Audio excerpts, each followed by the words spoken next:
Assalamualaikum warahmatullahi wabarakatuh. Innal hamdalillah wa syukru lillah, salatu wassalamu ala Rasulillah wa ala alihi wa sahbihi wa mawala.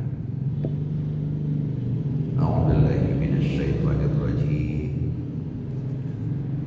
Bismillahirrahmanirrahim. Walladzina amanu tatma'innu qulubuhum bidzikrillah. Ala bidzikrillahi tatma'innul qulub. Sadaqallahul azim. Ibu jemaah yang saya hormati, tentu kita awali dengan mengucapkan kalimat thayyibah alhamdulillahirabbil alamin. Pada siang ini kita diberikan rahmat oleh Allah berupa kesehatan, kesempatan untuk mengikuti kegiatan rutin majelis taklim kita, yaitu berupa pengajian sekali sebulan.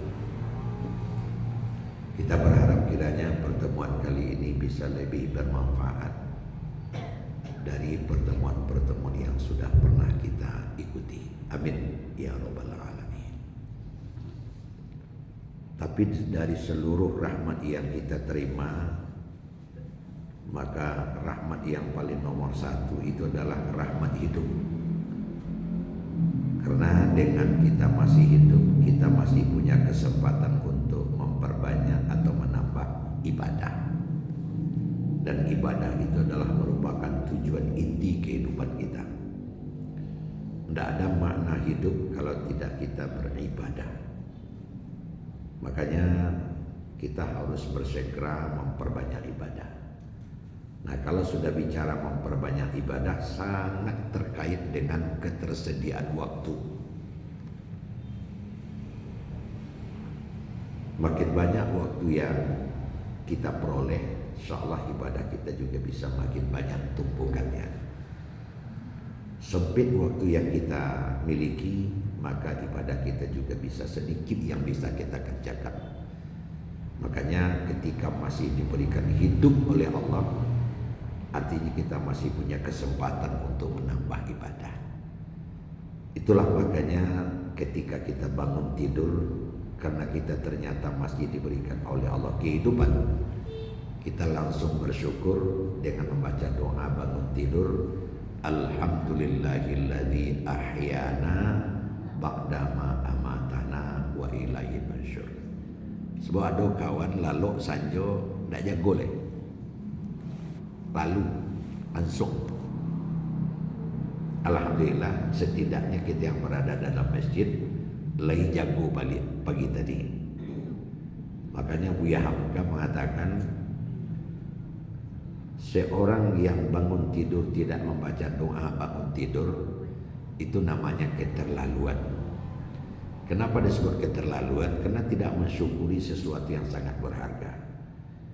Dia pun tidak menuduh, kok ada ibu nak lupa tadi baca segini. Gini saya baca. Alhamdulillahilladzi ahyana ba'dama amatana wa ilaihi nusyur. Kemudian selawat beriring salam tentu kita mohonkan kepada Allah untuk selalu disampaikan kepada Nabi kita Muhammad sallallahu alaihi wasallam. Allahumma shalli ala Muhammad wa ala alihi wa sahbihi ajmain. Jamaah yang kami hormati, ibu yang berbahagia, siang wak babiari, malam wak babininya. Ndak kayu jajang di kampiang, ndak ame buka diasah. Kadang ndak waktu sadang siang ditambah malam. Ndak ada undang, ndak dihadiri, ndak ada panggil, ndak diperkenankan. Termasuk yang kita hadiri pada saat ini. Pertanyaannya yang perlu diajukan adalah nangawak carian sebenarnya. Dari perjalanan panjang kehidupan yang sudah kita lakukan dan yang akan kita lalui sesuai dengan ajal, apa yang menjadi inti tujuan hidup kita itu? Tentu jawabannya bisa banyak. Tapi pasti jawabannya itu adalah yang kita cari itu lain tidak adalah ketenangan di hati, kenyamanan di dada. Itu sebenarnya barang berharga yang kita usahakan siang babi hari, malam babi minyak. Ndak ame bungka diasah, ndak kayu janjang di kampiang, agar hati kita tenang. Nah, kalau kita di dalam hidup selalu diikuti, digerogoti oleh kegelisahan, resah, itu ndak ada guna atau banyak, ndak ada guna pangkat tinggi. Bahkan dunia ini sangat seolah-olah ndak ada guna kalau berada dalam keadaan resah. Makanya ada orang mengatakan kunci atau tanda orang dalam hidup itulah mendapat ketenangan, lalunya lama aja. Kok lalu bakar buah, kok makan bertambah, kok wahai berasuh, kan itu. Jadi 3 tanda orang mendapat ketenangan: lalu bakar buah, makan bertambah, wahai berasuh. Kadang-kadang seluruh tadanga, tapi setelah kita coba untuk merenungkan, iyo rupanya. Sebab tidur itu sama sekali tidak akan pernah kita bisa peroleh kalau kita berada dalam keadaan gelisah, resah. Ndak muah matu tu lalu ke pangan. Lah dari yang kasuk ndak jera, dari yang kakida ndak jera, menelantang panjang ndak jera, ditinggian kepala ndak jera, digantung kaki ndak jera. Ala kuku saya yang pagi. Apa kecewa? Gelisah. Nah, padahal ibu-ibu yang saya hormati, di dalam kenyataan yang kita lihat dalam kehidupan sehari-hari, kok kelihatannya yang banyak itu calon membuat gelisah, tidak calon membuat ketentraman. Apa yang saya maksud? Kejadian-kejadian di dalam kehidupan itu banyak tidak sesuai jo keinginan. Banyak terjadi itu nama tentang jo hati saya. Kecuali apa nanda berkenan namanya. Anak gaji DPR naik, kan itu. Itu sulit. Nanda masalah, nanti masuk penjara, nanda masalah lama saja ilmu dia lagi kata ke bawah. Walaupun semuanya itu mungkin secara langsung tidak punya titik sentuh dengan kita, tapi tidak lama. Belum lagi yang berketek-ketek. Lah di Palu, data ada telutui anak tu mulai di pukul 8 untuk melaluannya. Sampai pukul tengah 10 lah laluannya. Alhamdulillah, bila tanya tekasuh ke Paimah. Baru saya tiba dia yang nya balik. Banyak sekali yang kita lihat dalam hidup seperti itu. Nah, kita mengadakan majlis taklim Masjid Baitur Rahman, Buya Alizar dimohon untuk datang. Ya segini yang datang. Kalau yang keinginan ambo dapat pas-pasan saja kan begitu. Tapi begitulah kehidupan, memang yang banyak terjadi itu yang tidak berkenan di hati.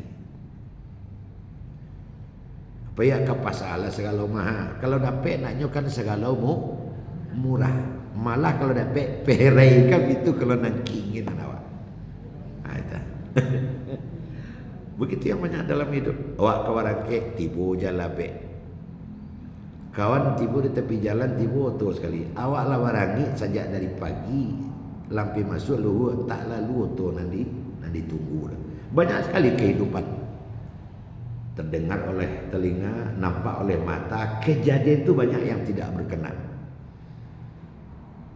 Nah, itulah yang membuahkan pada akhirnya ketidaknyamanan, ketidaktentraman di tengah-tengah kehidupan. Sementara ketentraman, kenyamanan itu kita perlu, kita butuh. Ada satu amal yang tidak boleh tidak harus kita kerjakan dalam kehidupan sehari-hari. Bahkan itu disebut dengan amal harian, namanya sholat. Apa yang menjadi tiang dalam sholat? Khusyuk. Nah, kalau kita berada dalam keadaan gelisah, resah, payah khusyuk itu tiba. Malah kadang tak takana-kana di luar solat, pas tiba dalam solat macam gol. Allahu Akbar, wajah tu wajah di dalam kepala lemari malah walataan tadi. Antara atakana surang sih. Macam-macam. Bagi nama ngalih di pasar tu nak lebih Allahu Akbar, wajah tu wajah. Kau ada jual 3,000 tadi ular bawa 1,000. Mengalah bersuruh orang tu tidak maju. Macam-macam yang masuk ke dalam pikiran kita. Nah, kenapa itu bisa terjadi? Itu tidak bukan kena banyak. Lalu bagaimana caranya? Walaupun perjalanan kehidupan banyak yang tidak berkenan daripada yang berkenan, tapi yang sakinah, yang ketentraman, yang kenyamanan di hati tetap ada. Akulah caranya Pak Ibu untuk mendapatkan ketentraman di hati itu. Setidak-tidaknya ada 4 usaha. Aku nak kaji.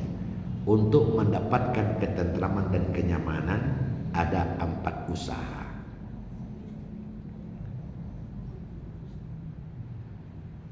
Usaha yang pertama adalah ikhlas dalam menghadapi hidup.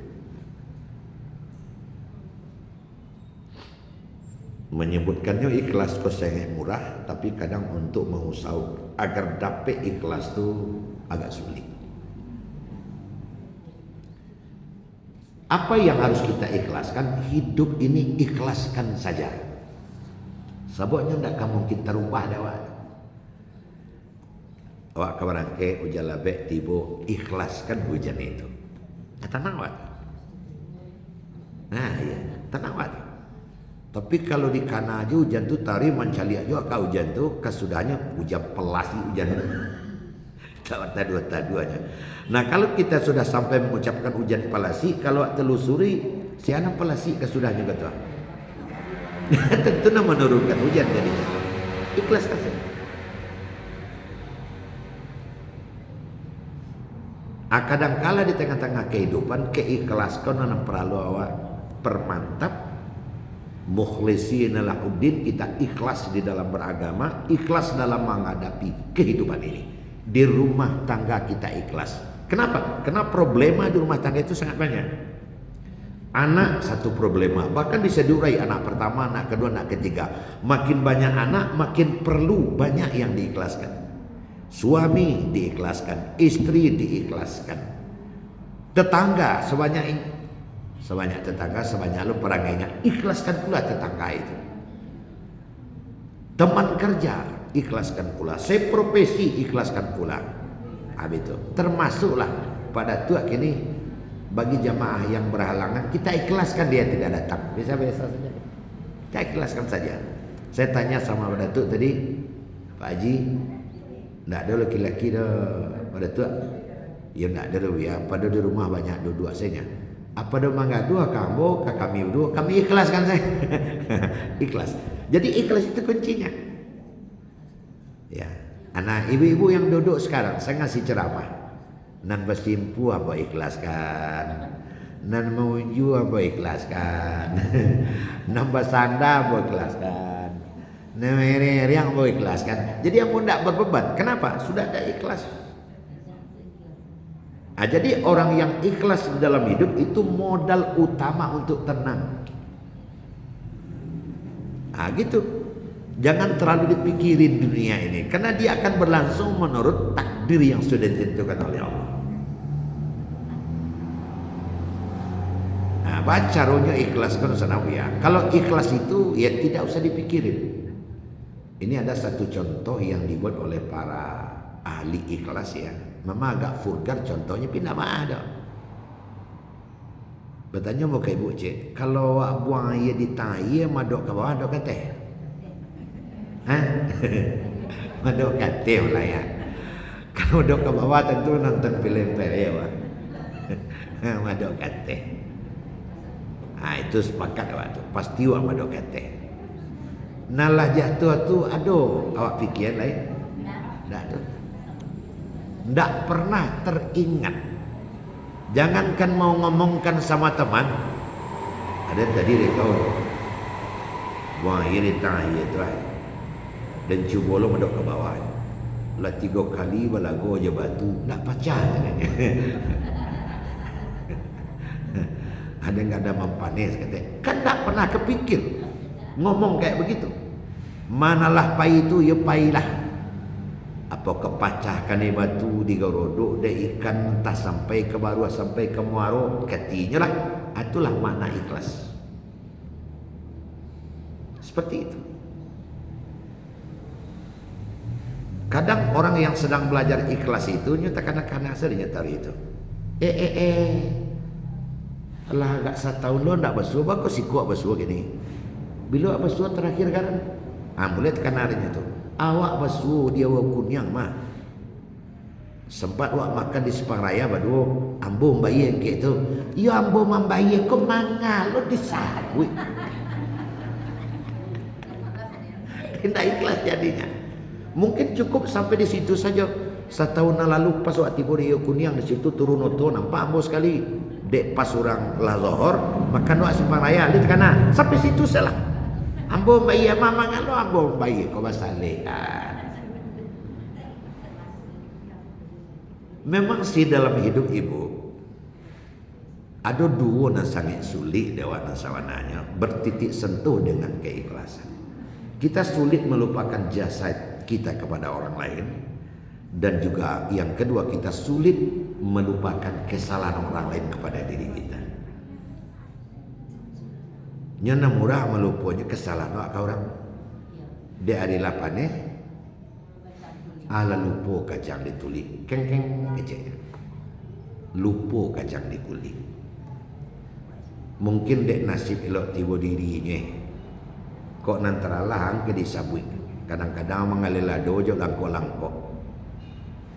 Kacang buci jo lado. Tapi mungkin dek nyole gak elok banyak kawannya dicubo-cubo mencalon kiro duduk. Tapi suara dia. Cuma nikolah celakonya saja duduk kau berubah total sadunya. Berubah totalnya tampil bermain lawan tukar. Kawan nak kawan anda dulu mengeceklah cok bahasa Indonesia pada bahasa Minang. Di mana kamu? Tanya di mana kamu? Ya. Mencaliak jalan lagak kate nak mungkin ke bawah ni. Lah paneh hari lumpuh kacang di kulit. Awak tak menuduh anak segala macam. Tu mana mau nak disabui dah. Walaupun makhluknya ada yang seperti itu. Nah oleh karena itu balik awak kanan tadi. Kenapa kita tidak kunjung dapat yang namanya ketenangan? Ikhlas kurang. Tak bayang-bayang dalam pikiran tiap sebentar menoncek-doncek dalam pangana sehingga ketidaktenangan, ketidaknyamanan tetap ada pada diri kita. Tapi kalau kita ikhlas lalu lama. Saya kalau pergi ke mana pertama diniat saya harus ikhlas. Ada yang paling parah bu, mengaji di Solo baca jiwa. Tiba di Tanjung Mutiara tu aduh tu kamanya barang. Tapi ada teh. Tu nak bisa tolain lalu truk itu. Dicalia kira atas sapi. Halo, tarik kiri. Kadanglah saja buat di monggo di sini. Kamu akan jalan cek tu. Balik kata lemonya entah kama apa ini lah. Nah, untuk menenangkan kita telpon yang bersangkutan sedang tersangkut di siko, kemudian kita tanamkan ikhlas. Semuanya pasti ada hikmah. Jadi untuk menanamkan itu ibu-ibu, pupuk ataupun gizi yang perlu ditambah adalah hikmah. Kita lari kepada hikmah supaya ikhlas kita jadi muncul. Apa itu hikmah? Efek yang tersembunyi dari apa yang terjadi. Dan itu baru terasa setelah itu bu. Kan seperti itu. Dia nak mama perasaan denonya. Kalau janji baranam barangkali bertinggan dan surang bali mula pai je. 1/2 jam sudah mereceknya 65 nampai ko. Dimpok runtuh kalimuannya. Nak jadi pai. Di situ baru iko hikmahnya. Banyak pengalaman bagi kita dalam hidup seperti ini.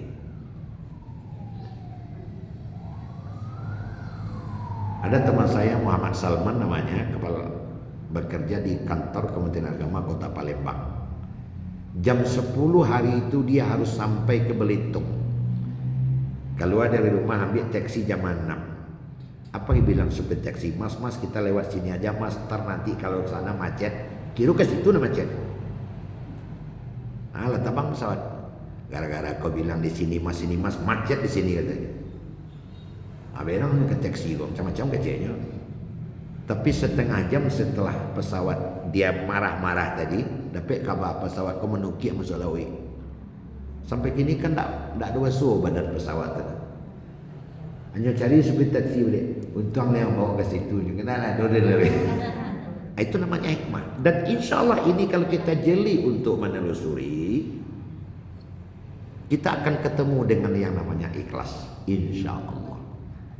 Sebab innallaha la yuhibbul fasad. Tidak selembar daun pun yang jatuh di bumi ini tanpa izin dari Allah. Apalagi persoalan-persoalan yang agak besar. Yang besar begitu rupa, pasti izin Allah. Pasti ada yang diinginkan oleh Allah. La yuhibbul fasad. Allah tidak pernah menginginkan yang merusak.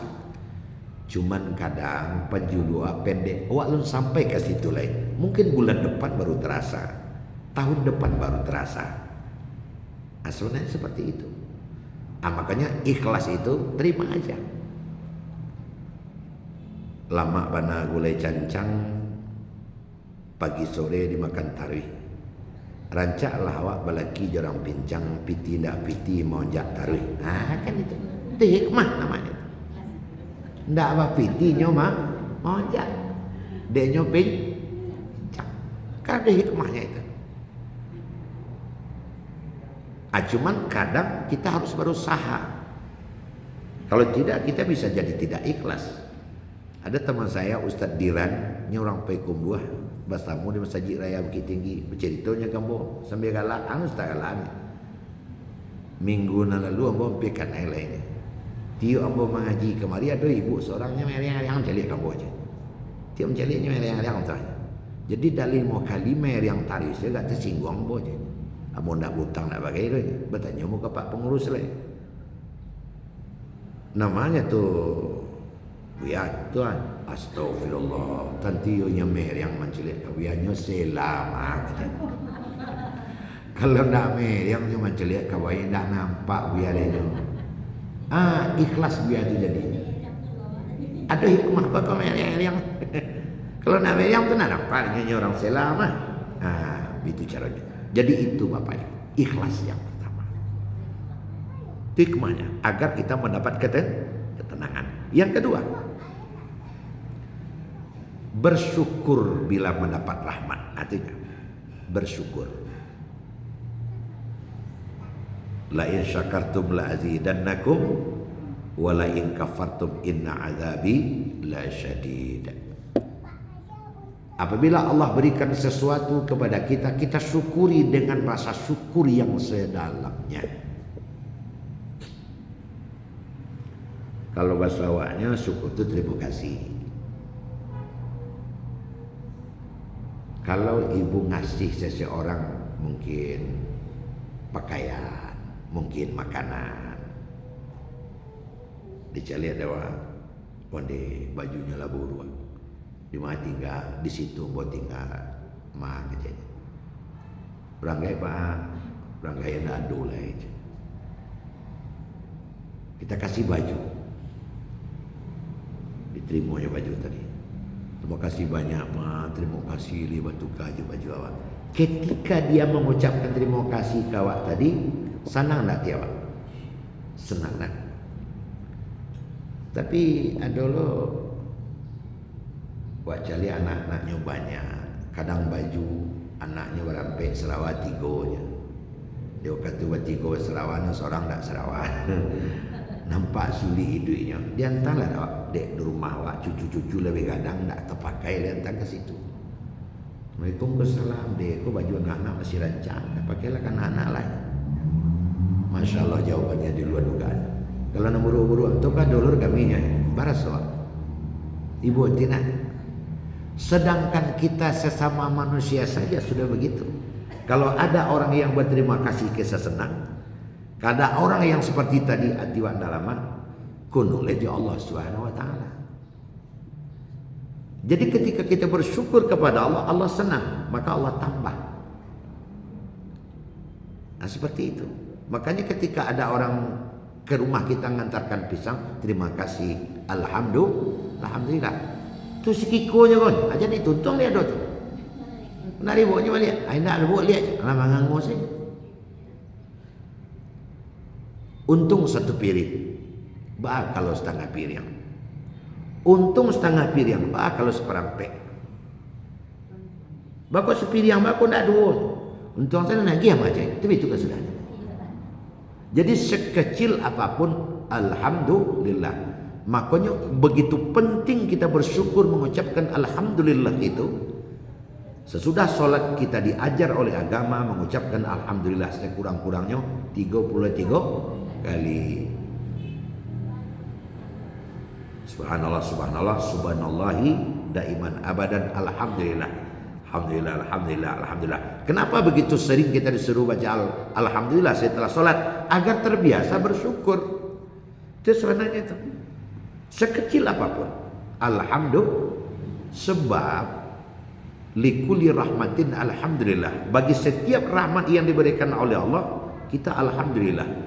Kalau dikaji-kaji mengucapkan alhamdulillah itu wajib jadinya tuh. Sebab la in syakartum la azidannakum wa la in kafartum inna adabi la syadid. Kalau tak pandai bersyukur, azabku akan datang. Maka para ulama, bersyukur itu wajib. Bersyukur itu wajib.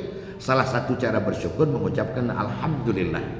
Abang kau sacok tu benar awak disuruh membaca alhamdulillah sesudah solat supaya tabiasa bersyukur. Nah, apa saja yang kita syukuri, seluruh fasilitas kehidupan yang kita peroleh ini adalah rahmat untuk kita. Baik na nampak maupun na tidak nampak. Nah, baca rohnya supaya rasa syukur itu tambah dalam diri awak, mencaliaklah ke bawah. Unzuru man huwa asfal minkum wala tanzuru man huwa fawqakum. Jangan melihat ke atas, tapi lihatlah orang yang di bawahmu. Maka kamu akan lebih merasa bahwa kamu lebih mendapat nikmat ketimbang dia. Dicaliaklah orang di bawah. Kalau ciliak kate kelimpanan awak, itu kalau besok sehari-hari itu. Oh, abah undanya, alhamdulillah kawan bersepeda. Oh, bersepedanya, alhamdulillah kawan berjalan kaki. Berjalan kaki, alhamdulillah kawan nak bersinsui. Bahasa isu alhamdulillah kawan lalu sebisa. Duduk sebisanya. Bisa duduk alhamdulillah kawan nak taluk duduk leh. Nak taluk duduk alhamdulillah masih bisa mengecek. Nak bisa mengecek alhamdulillah kawan tak bisa mengecek leh. Nak tak bisa mengecek alhamdulillah kawan mati. Itu lagi kira. Jadi lihat ke bawah pasti terasa oleh kita bahwa kita masih lebih. Banyak sekali rahmat yang sudah kita terima. Banyak sekali. Lalu kita ekspresikan syukur itu dalam bentuk apa? Kalau kata Imam Ghazali 3, imtithalul awamir, ijtinamun nawahi, taqarrub ilallah. Tanda orang bersyukur itu nyokarajokan segala perintah, nyotinggalkan segala larangan, dan berusaha taqarrub ilallah. Taqarrub itu amal sunnah yang banyak. Makanya serupa itu. Ya biasanya kalau awak berterima kasih kepada seseorang, awak akan terpanggil untuk melaksanakan yang diinginkan oleh orang. Jadi kalau kita bersyukur kepada Allah, tandanya apa? Melaksanakan perintah Allah. Puncak dari segala perintah Allah salat. Maka orang yang bersyukur salatnya pasti maksimal. Nah, makanya Nabi kita ketika dia tidur di rumah Aisyah bangun malam di Rasul, tidak ada Rasul. Lalu balik Rasul sampai 3 kali. Namanya kelihatanlah Nabi sedang sholat di pintu, di dekat pintu. Aisyah tidur lagi. Pas bangun masih sholat, nyeturi ke situ lagi. Ya Rasulullah, kau itu kan sudah ada jaminan masuk surga. Bahkan sudah ada jaminan tidak akan pernah berdosa. Kenapa harus begini betul? Bamangko segini-segininya. Apa jawaban Nabi? Aisyah, "Auhibbu an akuna 'abdan syakura?" Menurut pendapatmu aku senang tak jika Allah bilang aku hamba yang pandai bersyukur? Ternyata sholat malam yang banyak, ibadah sunat yang banyak, tanda syukur. Tanda syukur. Kita aja sesama manusia kalau ada hati kita senang kepada teman-teman, kadang-kadang wagi bonus nak.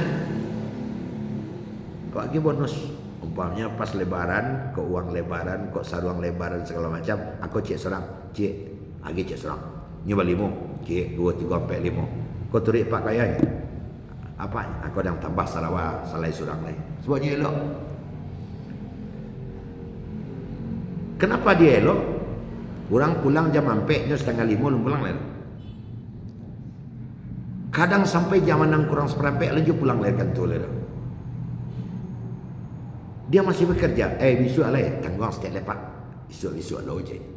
Banyak bonus-bonus yang dikerjakannya sehingga dapat bonus sarawak salele. Amal sunat, solat malam adalah bonus. Makanya orang yang solat malam, yang banyak bersedekah, termasuk menghadiri majelis taklim, is bonus. Kok kan tak ada orang Nabi Sarang? Dan kami pada itu sebagai nadi tua kan tak bisa masuk. Cuma datang kaja kan tak boleh itu. Cuman yakinlah yang berkemauan dan berkerelaan untuk datang pasti yang ada keikhlasan. Sebab macam lihat ada orang kadapek secara fisik mana datang. Kotak jalan sentawa umpamanya. Mesti dakan lain. Tapi ada satu suruhan, satu perintah di dalam diri sendiri, saya harus hadir. Tiba mau ke jihad, bersulur jihad. Tiba mau di anur, bersulur di anur. Kamu apa ya? Dua orang pak. Tak boleh mau sabian lah. Kamu apa ya? Dua tarik. Kenapa jauh dituri amping di jalan? Karena ada yang nyuruh di dalam diri ini. Itulah rasa syukur tadi. Yang pada akhirnya kita tenteram, kita nyaman. Ya kalau rasa kalau dapat bu, mendaki bukit didaki, lurah dituruni.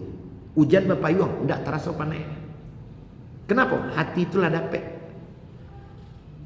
Nyok panik itu mengko terasa kan di hati itu muak. Kan begitu. Saya tanya sama ibu, dapur itu mana yang lebih menguasai, ibu ketimbang bapak? Ibu. Kerjaan dapur. Sehingga ibu biasa di dapur. Kalau ibu-ibu kemana masak di dapur, bahkan ibu-ibu di rumah lah secara umum, 7 karajo selesai setengah jam. Ibu tu nasi tak jarang, sayur tak buat, anak tak kasuh, ikan tergoreng, lado tak giliang, mah tak sapu, kain tak sasah, anak tak kasuh, 8 boleh. Selesai ibu setengah jam dah. Betul tidak? Bisa ibu itu. Dijarang nasi, dijarang sayur, ada giliang. Ikan, ini kan lama tu, nana datang belakang, nak, ge piring cik, sendok cik. Kain selama landap, mesin cuci selama jalan, bisa 8 karajo setengah jam selesai. Kenapa? Ibu senang mengerjakannya. Tidak ada pikiran, tidak ada beban. Coba yang ke kami nampak pak, bagai leak sedoalanya. Nasi langui, anak hilang. Kalau tak ni lah anak lah kareci anak adik gua. Tamu lah menokok pintu lah balik aja balik. Bahasa serak karena kami tidak di hati. Tapi kalau ibu kena kenyamanan, ketentraman, santai saja. Kadang ada tamu lagi itu. Dia gitu mana letakan, ada buka pintu. Jadi di Rabu tu sama apa ini? Minum situ apa giling lado kok bisa aja. Salah saya jadi ibu kan. Itu dia. Sehingga nyaman menghadapi, no problem. Dia orang ketipu tamu gak datang, tidak apa-apa. Bisa disiapkan. Balimpi-limpinya karjo selesai sedoalanya. Karena no hati tadilah tenang. Karajo tadi di hati. Nah, itu dia. Nah, jadi ibu mengerjakan segala perintah, kemudian meninggalkan segala larangan, itu kalah. lah tahu aja. Agar kita termasuk orang yang bersyukur, tinggalkan segala larangan. Tahu enggak kita? Setiap larangan yang kita kerjakan itu menyebabkan kita gelisah. Apalagi kalau berdusta. Kita terus gelisah. Kenapa gelisah? Kalau yang kita dustakan itu diketahui oleh orang. Di situ ada enggak salah mau CCTV orang Cilo Kotak enggak salah. Dia gelisah kan? Gelisah. Kenapa gelisah? Karena ada beban di dalam dirinya. Kok tahu orang bakar? Makanya berjujur-jujur saja, jangan buat dosa, jangan buat kesalahan. Tidak ada beban dalam hidup ini. Jangan sampai ada dusta. Asam pokoknya itu. Kadang-kadang kalimat itu pragis sekali kan. Jangan sampai ada dusta di antara kita, agar kita tidak punya beban. Kan seperti itu. Kalau kita sempat berdusta, satu dusta itu akan memunculkan anak-anak dusta, bahkan bercucu. Lah semayang, alah, apa dah lu leh? Itulah duto tu. Di mas semayang, itu Rahman, lah dua. Terompang dah ada, dan sepatu. Letih lo. Kata orang biu tu, angku nak nampak dah. Dia berdua dari rumah. Yo di sawang dah nampak dah. Hanya tanya lo kalau asal barang. Dan nomor 2, dan nomor 3 lah kamang. Kalimo, luto sedot. Jadi satu dusta akan memaksa diri kita untuk dusta-dusta yang banyak. Ujungnya gelisah. Makanya orang yang dalam hidup berjujur-jujur, tak pernah mengerjakan perbuatan yang terlarang, dia tidak punya beban, dia tenang. Kalaulah terbiasa sholat tepat waktu, hayya 'alas shalah, lah azan orang, atau mulai gelisah. Kapan gelisah itu akan bisa hilang? Setelah sholat. Betul tak, Bu? Tapi bagi orang tak semayang, biasalah azannya. Kalau join ke aja. Makanya membiasakan diri di dalam kebaikan itu bagus. Jadi sekecil apapun perbuatan salah jangan dikerjakan. Dawat tiba terlambat besok saja. Kita kan punya sandal. Tempat sandal kita kan enggak berapa itu. Kan ada tempat yang strategis. Kalau siko letaknya si parang jatuh ke bawah. Tiba-tiba terlambat. Basipan terbakawan, tak terbawa siko. Rupanya terombak kawan basipan tadi jatuh ke bawah, cik. Nampak dah, biasalah. Pas keluar kan sama-sama. Cari ibu, ikut terompama inang cik mah. Terasa dalam mati lah, dia menyimpan terima. Lah gelisah lah. Walaupun orang bisa tidak tahu, tapi kita sudah mendustai diri sendiri. Tak mungkin lu jujur, ambo menyimpan terima babu, kan tak mungkin lebih tua.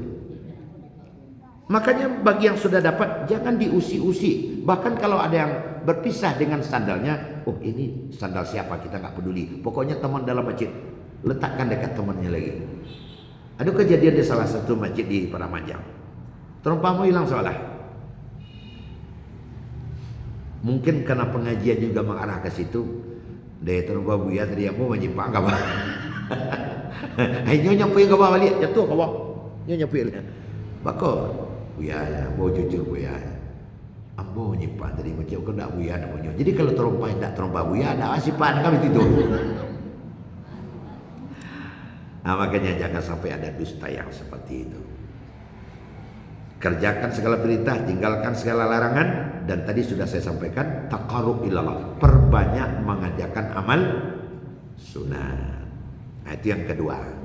Jadi apa tadi itu untuk menenangkan hati, ikhlas, kemudian bersyukur, yang ketiga bersabar. Bersabar di dalam menerima segala yang memberatkan kita. Ibu-ibu, memang berjalan itu tidak mulus. Kun fid dunya ka'annaka gharib aw 'amirus sabil. Kau hidup di dunia itu bagaikan orang yang berangkat melewati satu jalan. Tempat start kita kelahiran, terminal kita kematian. Antara kelahiran dengan kematian kita melewati satu jalan. Jalan raya yang namanya dunia. Lalu apa maksudnya? Dunia itu diibaratkan jalan, karena jalan itu pasti ada belokan.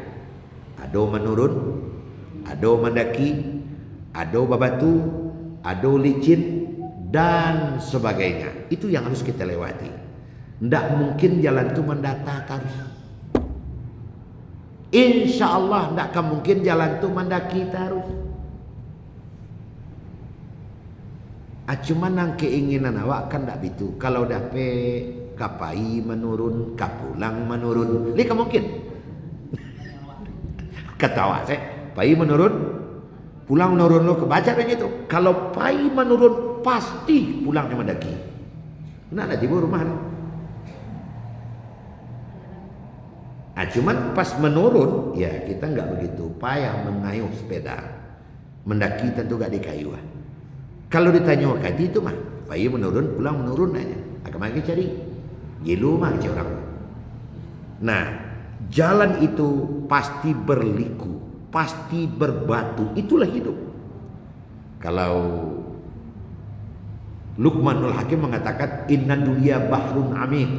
Dunia itu adalah lautan yang luas. Nah, lautan dehnya. Kenapa diumpamakan lautan? Karena yang namanya laut pasti air. Yang namanya air permukaannya pasti tidak tenang. Itulah hidup. Dia pasti bergoyang. Bahkan makin ke tengah laut tadi, ombak dan gelombangnya makin besar. Nah, sekarang kita berada masih di dekat-dekat pantai kah? Sudah di tengah kah? Atau sudah dekat pantai mau sampai ke tujuan? Awak nama nimbang leh. Oh, pantasan saya sedang di tengah samudra. Orang banyak yang sampai selamat ke ujung. Kok awak baru seketik coba lebor arungi lautan itu, tapi patagok kapal awak. Insya Allah sampai ke tujuan awak dengan tenang. Apa itu nama kapal yang santiang? Sabar. Baca untuk meletakkan sabar ke ibu-ibu. Wa ma asaba min musibatin fil ardi wala fi anfusikum illa fi kitabilai min qabli an nabra'aha. Surat Al-Aqaf 21 kalau tidak salah. Apapun yang datang kepada dirimu di waktu kamu hidup, baik yang melibatkan dirimu maupun yang hanya melibatkan alam semesta, semuanya itu tidak akan pernah terjadi kecuali itu semuanya sudah tertulis di dalam kitab Allah min qabli an nabraha, sebelum Allah menciptakan bumi ini. Jadi lado sadu alanya di dalam konsep utuh Allah. Ibu sekarang laki apa perempuan? Perempuan lah ya. Itu sudah ada dalam konsep Allah sejak dari dulunya, bahwa ibu dilahirkan sebagai seorang perempuan. Kami berdua adalah lelaki, dan itu sudah ada konsep dari Allah sebelumnya bahwa Pak Datuk kami berdua harus laki-laki. Itu sudah ada. Makanya jangan tidak diterima. Jangan wak produksi tidak diterima produksi, wak laki-laki tidak terima laki-laki. Adakah orang yang begitu? Ada. Ditukanya kelaminnya. Ada nak? Ada. Nah, itulah mulai gelisah karena tidak puas dengan yang diberikan oleh Allah. Tidak sampai. Cak jadi purusi leh. Cak jadi laki leh. Rasulkan cahaya. Terima apa adanya. Nah, itu dalam jenis kelamin. Dalam jenis kelamin saja sudah mulai begitu. Jadi kenyataan dalam kehidupan itu sudah digariskan oleh Allah. Tak ada jalan yang bisa kita lakukan kecuali menerima apa adanya. Kan seperti itu. Ada kadang bedah plastik bagi itu terang ada, bagi silikon bagi kadang-kadang lah berubah bentuk cinaku nak bukan tentuan. Terima siapa adonyo? Oh rendah malah. Dia hanya encar rendah. Tinggi malah. Lebar malah. Karok tu. Terima siapa adanya. Bersabar saja menerima itu dalam fisik. Nah, dalam hal kehidupan juga demikian. Jalan kehidupan awak lewati apa adanya. Tadi kan sudah saya sampaikan, ini juga bisa jalan keluarnya memetik hikmah tadi. Ndak lalu barang tu hari Senayan, mungkin hari Selasa bisa dicapai. Ndak bisa di Selasa, mungkin Rabu. Makanya jatuh bangun lagi. Jangan berhenti. Kapan berhentinya? Setelah inna lillahi wa inna ilaihi raji'un. Jangan sampai awak capek muak kalau dalam bahasa awak sehari-hari. Jangan capek muak. Kenapa? Karena penilaian itu pasti di ujung, bukan di awal.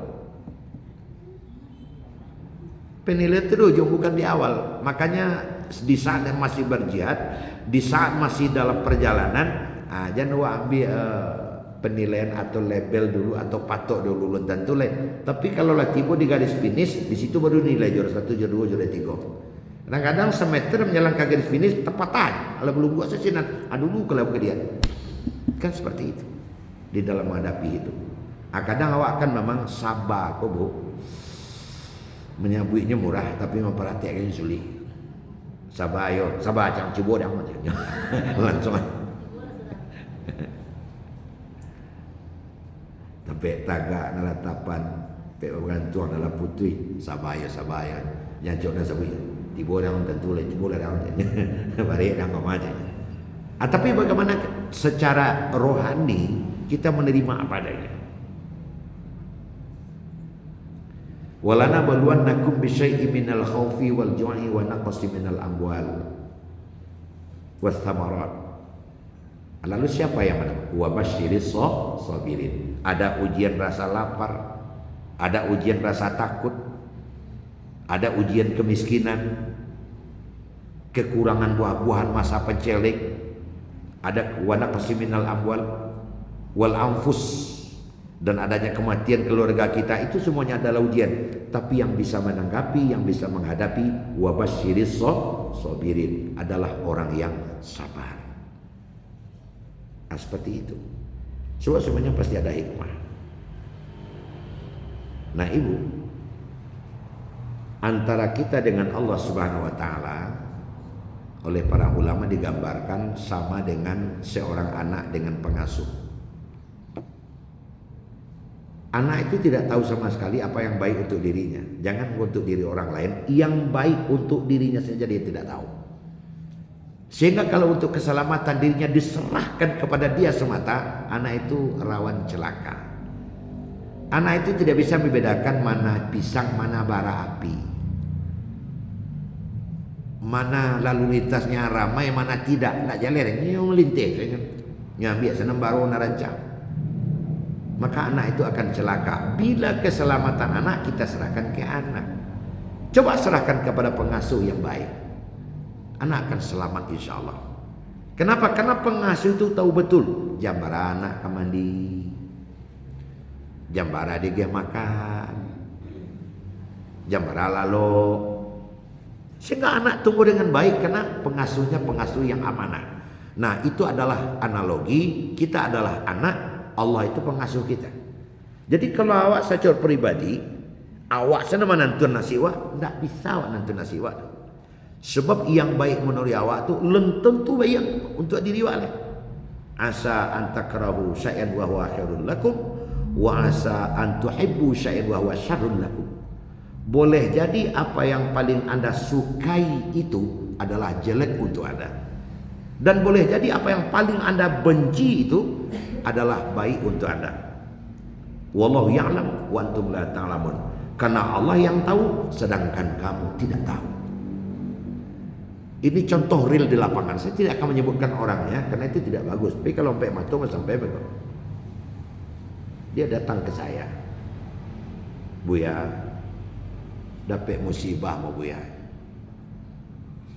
Atau bu, anak bu kena yati kasana anak si anu. Padahal anak bu dokter. Anaknya tamek SLTA-nya, karajonya ikonya. Jadi kami sekeluarga nak setuju je itu dah. Rupanya nyo lari buya. Kabarnya lah kahwin je. Tu bah, gimana rancak tu buya. Kecilnya, ciambu kok bala caranya amba sampaikan. Sekarang begini ibu. Karena ibu tahu anak itu, panggil anak itu ke rumah. Panggil anak ibu dalam waktu yang terpisah. Lalu sampaikan, curahkan. Kalau dapat berdua ibu dengan bapak, nanti akan bisa ditinjau. Cakap kok masih bisa dilarai apa enggak? Kadang lalu terlalu dalami. Makasihnya babia, tidak lah mati lah itu. Tanya anak ibu ko salan dalamnya, iyolah dari hati ketek mana ndak ada oleh laki-laki lain.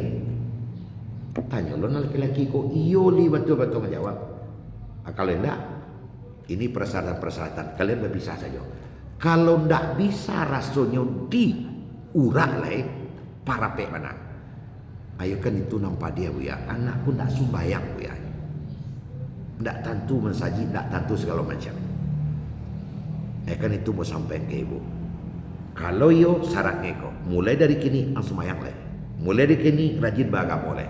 Tapi nan tadi itu adalah skala prioritas. Yo ndak mau diurak tuh bah. Sebab kalau memang hatinya sudah tersangkut masih dipaksa. Beko ibu membuka kamar lalu kira nak buat tergantung. Nah bunuh dirinya. Itu sarana namanya.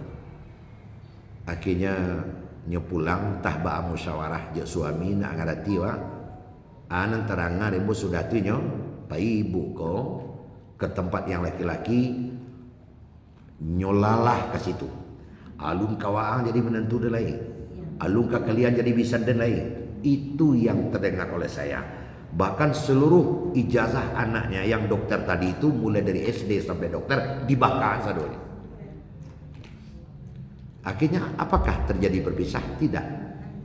Akhirnya barulah bantuan Nambah Sawit tadi diambil jalan pintas oleh yang berhak menikahkan. Nah, tentu dewa itu jalur KUA ditinjau sedalamnya. Rupanya tidak bisa dipisah. Kan gitu. Berkewajibanlah pemerintah sikiu Kementerian Agama sikiu KUA. Kok nak kok tidak bisa dipisah leh. Terjadi nang buru abeko.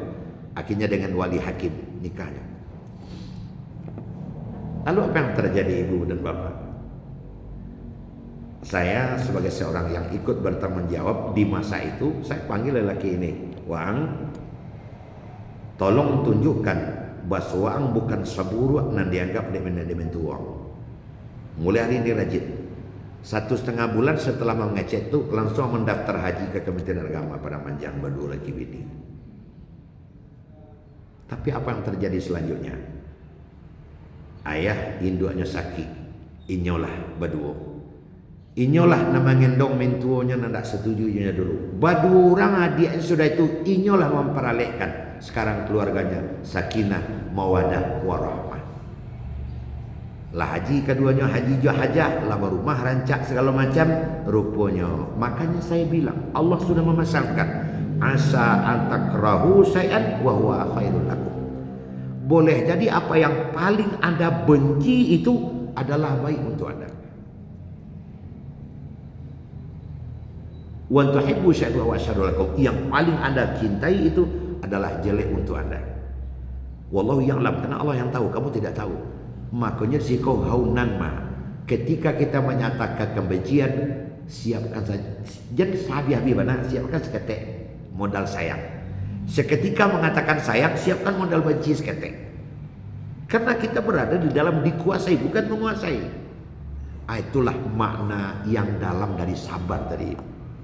Sehingga keputusannya berada di tangan Allah Subhanahu Wa Taala. Akhirnya bakal sakit awak, nyonya mengen doang, nyonya bawa ke rumah sakit. Siap, orang nampak yang dibenci dulu. Janganlah kita begitu terpengaruh oleh dunia ini, bu. Minantu ada bertiga, cucu lah bertiga puluh. Dipaluk cucu ketiganya, ada goyang-goyang lutut. Bako cucu nan seorang ko ndak mengari lah. Cucu berdua mengari. Nan seorang ko ndak mengari.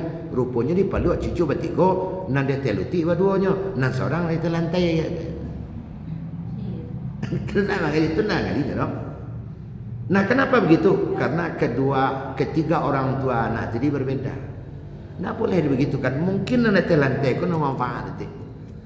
Kan seperti itu. Makanya wa ilallahi aqibatul umur.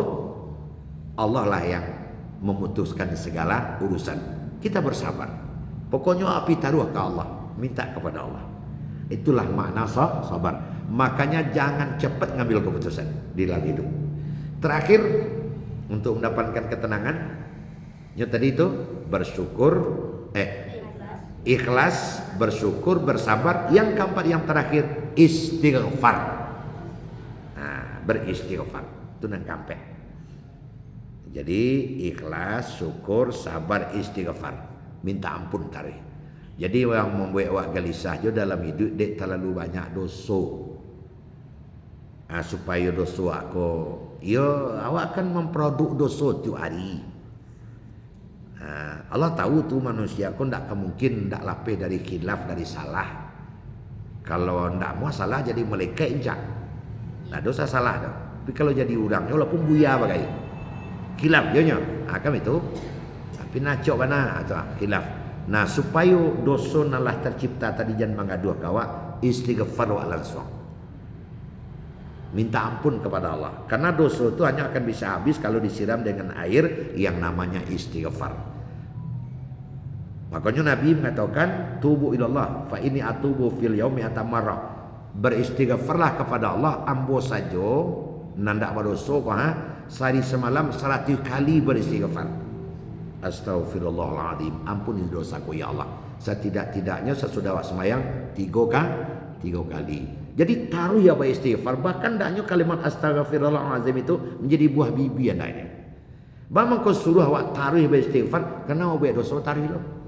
Kadang pukul 7 pagi lah sudah dia dosa 3. Kan biasa tu. Pulang sembahyang subuh, ani yo teh de bare kau menyampaikan kanin sebenarnya. Apa tu teh sampai celah. Anak etek 6 buzu kan pulang malam tadi. Harus balik pagi ke jual perlu piti 200. Lihat do pitian dia kat 200 dari pinjam menyalam bisu ayahnya pulang bisu mah. Onde te indak seri mialah jo piti gini. Apa do soce? Ini seri mi lain. Pulang sembahyang subuh itu. Ampi tiba dekat rumah banyak apa nak? Kama mak mampak dah. Lah dulu sok. Sarancak tu anak banyak apa tu jawabnya. Kama apa? Mampak dah. Ampreso dan je. Lah dulu sok. Oleh karena itu istighfar terus. Nah biasanya ibu, kalau kita berdosa kayak begitu, Allah memberikan peringatan kepada kita. Tahzir namanya. Tantu akania, tataruang pujari. Itu tahzir itu. Makanya langsung kita baca istighfar 2 waktu kaniang tantu. 2 waktu jari tataruang. Nah itu dia. Terus beristighfar. Nah kalau kita suruh beristighfar, istilahnya kumuh-kumuh barasian. Kumuh-kumuh barasian. Nah dengan mengerjakan yang 4 macam tadi, insya Allah ketenangan dan kenyamanan akan kita peroleh dalam situasi dan kondisi bagaimanapun, siang, malam, pagi, sore, panen ataupun hujan, laman sedewatanya. Kok kau hujan-hujanlah, kok ke panen wapayong melawat. Nah kan itu, hujan wapayong, panen walindung, ada jalan keluar yang akan dicari. Sehingga kita tidak akan pernah menunjukkan sikap tidak puas terhadap alam ini. Nah mungkin itu ibu-ibu. Rasanya lampe ibarat jalan lah tiba di bateh, kita tutup sampai di situ. Terlebih atau kurang mohon maaf. Akhirul kalam. Assalamualaikum warahmatullahi wabarakatuh.